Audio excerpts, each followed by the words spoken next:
dance tonight. Everyone silent. Listen to my money talk. Spend how I like it. Moro bimeko sitiha. Segala sesuatu tergantung niatnya. 1. Dasar hukum. Dasar hukum kaidah ini adalah innama a'malu binniyati. Artinya sahnya perbuatan tergantung pada niatnya. Hadis riwayat Bukhari. 2. Penjelasan. Hadis di atas diriwayatkan dari orang-orang yang dipercaya. Sahnya perbuatan tergantung pada niatnya atau perbuatan yang dimaksud adalah segala bentuk aktivitas baik berupa ucapan maupun gerak tubuh kita. Imam Syafi'i, Imam Ahmad bin Hambal, Imam Abu Dawud, dan lainnya sepakat bahwa hadis tentang niat tersebut merupakan sepertiga ilmu. Imam Al-Baihaqi mengilustrasikan hadis tersebut bahwa perkataan manusia tidak terdiri dari 3 hal, yaitu hati, lisan, dan anggota badan. B. Ulama membahas niat dari 7 bagian, yaitu hakikat, hukum, tempat, waktu, tata cara, syarat, dan tujuan niat. Maksud niat adalah untuk membedakan ibadah dari adat yang serupa dengannya. Begitu juga fungsi niat untuk membedakan antara satu bentuk ibadah dengan ibadah lainnya. C. Syekh Abu al-Ishaq Asy-Syirazi dalam kitab Al-Muhadzalah memberi batasan. Setiap perkara yang membutuhkan niat fardu membutuhkan penentuan penyebutan atau takyin, kecuali tayamum untuk ibadah fardu. Dalam tayamum tidak disyaratkan niat fardu tayamum, bahkan tidak sah apabila disyaratkan niat fardu tanpa ada lafal al-istibahah atau mencari kebolehan melakukan suatu ibadah. D. Suatu ibadah ditentukan, sementara niat menentukan tidak disyaratkan secara terperinci. Fungsi niat adalah disyaratkan perbuatan fardu dalam niat. Yang kedua yaitu al-yaqinu la yuzalu bisyak, atau keyakinan tidak bisa dihilangkan dengan sebab keraguan. Keraguan yang baru datang pada suatu keyakinan yang disebabkan oleh suatu hal yang sifatnya eksternal tidak dapat menghilangkan keyakinan tersebut. Maksud keyakinan dalam bab ini adalah ketenangan dalam hati menetapi hakikat dari sesuatu. Sementara keraguan atau syak yaitu kebimbangan antara dua hal atau lebih, baik yang sejajar atau ada yang lebih unggul. Berdasarkan hadis, idza syakka ahadukum fi sholatihi falam yadrikum shalla thalatha am arba'a falyatrah asyakka wal yabni ala mastaiqona. Artinya, ketika salah satu di antara kalian ragu dalam sholat dan tidak tahu apakah sudah 3 atau 4 rakaat, maka buanglah keraguan dan tetapkan rakaat yang diyakini. Hadis riwayat Muslim. Kemudian dasar hukum yang kedua yaitu yasma'a sautan aw yajida rihat. Artinya, ketika salah satu di antara kalian menemukan sesuatu di perutnya, lalu sangsi atau ragu apakah keluar sesuatu atau tidak, maka jangan keluar dari masjid sampai mendengarkan suara atau menemukan bau atau kentut. Hadis riwayat Muslim. 2. Penjelasan. Kaidah bako makana ala makana. Keadaan yang ada menetapi keadaan sebelumnya. Maknanya hukum yang berlaku sebelumnya tetap berlaku sebelum datang hukum yang baru. B. Kaidah baro'ah az-zimmah. Bebas dari menanggung hak-hak orang lain ketika hak-hak tersebut tidak menjadi tanggungan seseorang. Berdasarkan kaidah ini, satu orang saksi saja tidak bisa menjadi dasar penetapan seseorang harus menanggung hak-hak orang lain, selama tidak ada bukti pendukung lain atau sumpah dari pihak penuntut. Berdasarkan kaidah ini pula, yang diterima dalam persidangan adalah statement terdakwa, karena menetapi kaidah asal. Kaidah ini hanya berlaku bagi orang yang belum ditetapkan memiliki tanggungan, sehingga tidak berlaku bagi orang yang sudah ditetapkan memiliki tanggungan. C. Kaidah man syakka hal fa'ala syai'an amla fa'as annahu lam yaf'alhu. orang yang ragu apakah telah melakukan sesuatu atau belum, maka hukum asalnya adalah sungguh ia belum melakukannya. Contohnya orang yang ragu apakah telah meninggalkan atau melakukan kunut, maka dianjurkan melakukan sujud sahwi. Kaidah man tayaqona al-fila wa syah fi'alal dalil au al-kasir humail ala al-qalil. Orang yang yakin telah melakukan suatu perbuatan dan ragu tentang sedikit banyaknya, maka dihukumi baru melakukan yang sedikit. Kaidah al-as al-adam, hukum asal pada hak adami adalah tidak ada ketetapan atau tanggungan kepada orang lain.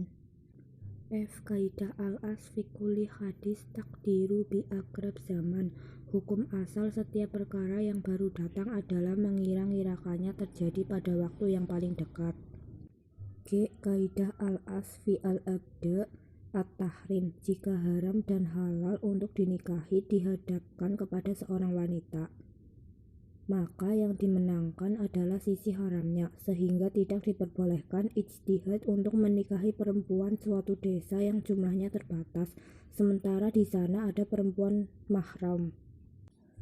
Kaidah al-as fi al-kalam al-haqiqah, hukum asal suatu ucapan adalah hakikatnya.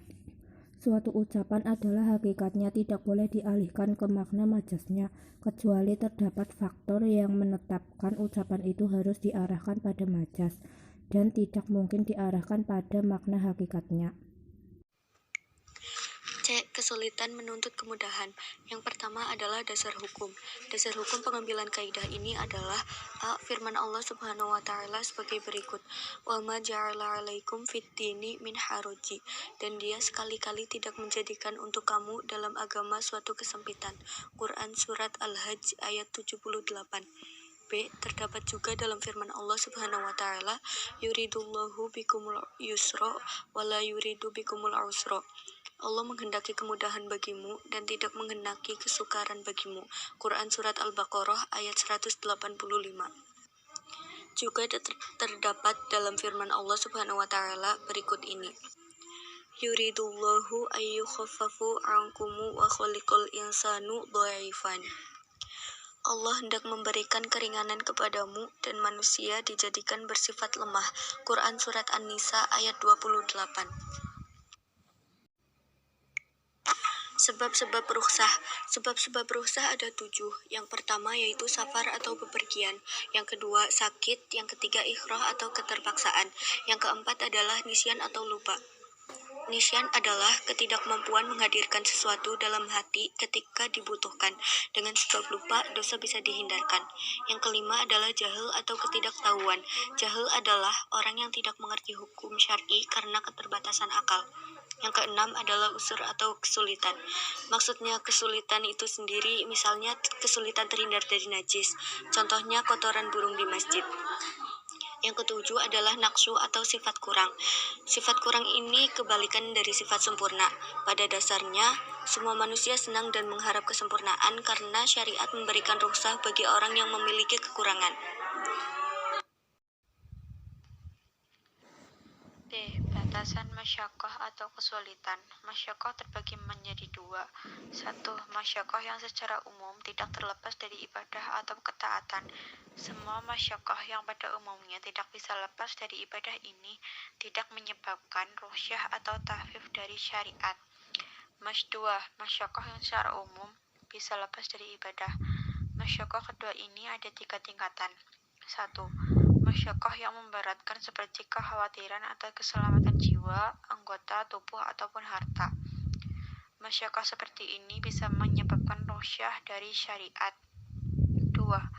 Masyaqqah ringan, seperti sakit kepala ringan dan cuaca kurang baik yang menyebabkan pilek atau batuk-batuk ringan. 3. Masyaqqah yang berada di tengah-tengah antara masyaqqah pertama dan kedua. Masyaqqah yang berada tersebut tinggal lebih dekat yang mana antara masyaqqah pertama atau kedua. C. Macam-macam tahfif, ada 6, yaitu 1. Tahfif iskat, yaitu keringanan yang bersifat mengukurkan kewajiban. 2. Tahfif tangkis, yaitu keringanan yang bersifat mengurangi kewajiban. 3. Tahfif ibdal, yaitu keringanan yang bersifat mengganti kewajiban ibadah. 4. Tahfif takdim, yaitu keringanan yang bersifat mendahulukan waktu yang sudah ditetapkan. 5. Tahfif akhir, yaitu keringanan yang bersifat mengakhirkan dari waktu yang sudah ditetapkan. 6. Tahfif tarkis, yaitu keringanan yang bersifat mempermudah hukum pada beberapa hal awalnya sulit dilaksanakan. Selanjutnya, ad-dororu yuzalu atau bahaya harus dicegah.